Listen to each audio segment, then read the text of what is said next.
барно ғафурова ҳар субҳ соати 6 бо ҳамроҳи шавҳараш ҳаким салимов ба саҳро мебарояд. онҳо бо парваришу нигоҳубини токи ангур машғул мешаванд. инҷо қитъаи замини хоҷагии деҳқонии барно ғафурова аст. масоҳаташ 60 сотиқ мебошад. 15 сол мешавад ки ӯ ҳамчун роҳбари хоҷагии деҳқонӣ фаъолият дорад, аммо забони заминро як умр аз худ мекунад, чунки барно дар оилаи деҳқон таваллуд шуда ба воя расидааст. нони деҳқонӣ хӯрдаву худ аз пайи ин шуғл ризқу рӯзӣ меёбад. инҷа замин вай буд, пасти баландӣ буд. ҳамроҳи шавҳарам инҷа меҳнат кардем, мана токҳо шунондем, гӯркарамба ҳозир кардем, мана шудим қариб. тока худаш харида омада, инҷа шинонда дар вақташ оба додем. мана савзи шукри худо, мана савздос ҳосила халқ ба метим бароварда аз пасандози он зиндагиро пеш бурда истодем. зану шавҳар токҳои ангурро хокпӯш мекунад, то дар фасли зимистон аз сардиҳо нигоҳ дошта шавад. онҳо ҳар сол то беш аз 1 тонна ҳосили дилхоҳи ангурро ба даст меоранд. қаҳрамони навори мо барно мегӯяд ки аз боди баҳор баҳра бардор, дар фасли хазон худро нигаҳ дор. аз ин рӯ шоху навдаи токро бо меҳр парвариш бояд намуд, зеро токпарварӣ меҳнати зиёдро талаб мекунад ва ҳар як шоху навдаи он ба дасти навозиши боғбони пухтакору равшанзамир эҳтиёҷ дорад, мегӯяд барно. замина фиреб карда намешавад. замина мехӯронид, аз вай ҳосили нағз мегирид. ҳамин ин ба ҳамиқи меҳратон бошад, вай ҳамиқи шумо меҳр метиҳад, ҳамиқи ҳосил метиҳад. ин ба ина меҳратона ток битед, вай шумоя бенасиб намемонад, ҳосилаш нағз метиҳад. дарунаш ба мол дарордан дар кор не, шохши шикастан дар кор не. ако токам одами худи ҳамон инсон чӣ хел фарзандаш нағз мебинад, ин токам ҳам хел нағз бинад, баъд ҳосил мегирем. боғу токпарварӣ яке аз соҳаҳои агросаноатӣ буда барои таъмини амнияти озуқаворӣ мавқеи муайянро ишғол менамояд. барно аз хурди ба корҳои хоҷагидорӣ меҳр дошт. меҳри хоҷагидорӣ аз падар ба духтар гузашта, деҳқонӣ барояш шуғли меросӣ мебошад. ҳаким салимов шавҳари барно то оиладор шудан механизатор буд.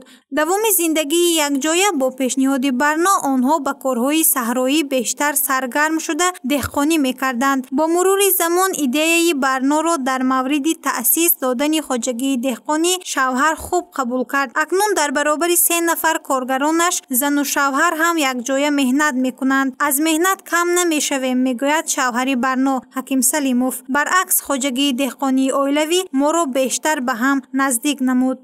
занам ҳамон бачагиш аз даври мактабӣ ҳамин калхозу савхоз буд, даври союзба кор мекард. якҷо дуҷо боғ кардем, тараф об нарафта хуш шуд. ман муҳоҷири меҳнатӣ гаштам, дидам ки унҷо чӣ нест, оянда нест, ягон чӣ намешавад, зиндагӣ ҷумидан қийтар мешавад. барои ҳамин 12 сол мешавад ки мо замина гирифта зану шавҳар ҳамҷа меҳнат кардем. хайр худову шукр, мана ҳосил ба даромад, себош даромад, гилосҳо, мани ҷигида мегӯем, бо зардолӣ мегӯем, мана поёнтар ба зардолӣ шай, мани ипини мегӯем.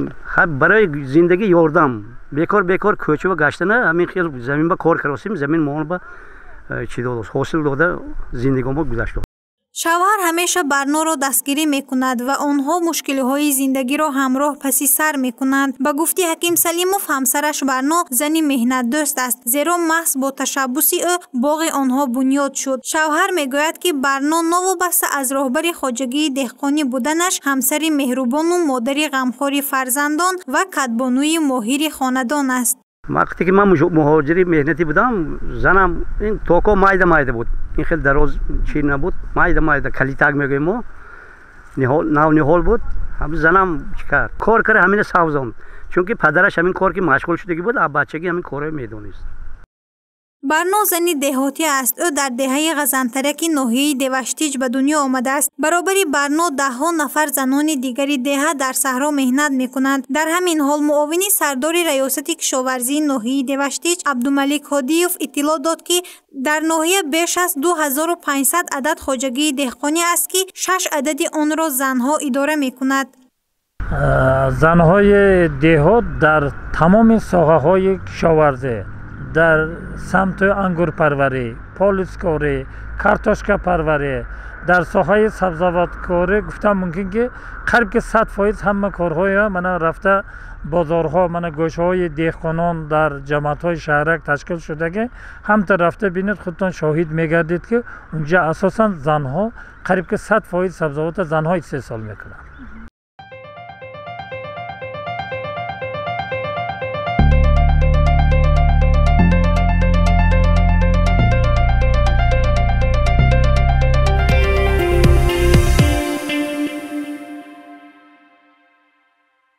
این یکمش که فخر زن تاجیک است که تمام کارهای سرکشی نمیکنند، زحمت میکشند، خواه کار مردانه خواه مردانه حرکت میکنند، کوشش میکنند که همین کار اجرا کنند برای آبادی خانهش، برای آبادی دیارمان.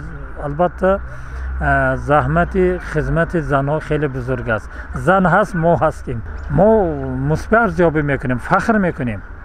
قهرمان نواری ما برنا غفور و صاحب 2 فرزند و 6 نبیره می باشد. بغیر از تاکپروری کورپدوزی هم می کند. بیشتری محصول هنری او را برای نوآرایان خریداری می کند. برنا این هنر را از خوشدامنش آموخته است و تا این جانب برای مردم دهه خدمت کرده آبرو و اعتبار خاصه دارد. مردم دهه او را همچون برنای انگور فروش و یا کورپدوز می شناسند. 10 سال می شود که با کورپدوزی مشغول است، اما پرورش تاک را نسبت به کورپدوزی بیشتر دوست می دارد و شوق و مهری به اندازه دارد. 8 تا کورپا نشد، کورپچه هاش است وای با بولیشت است.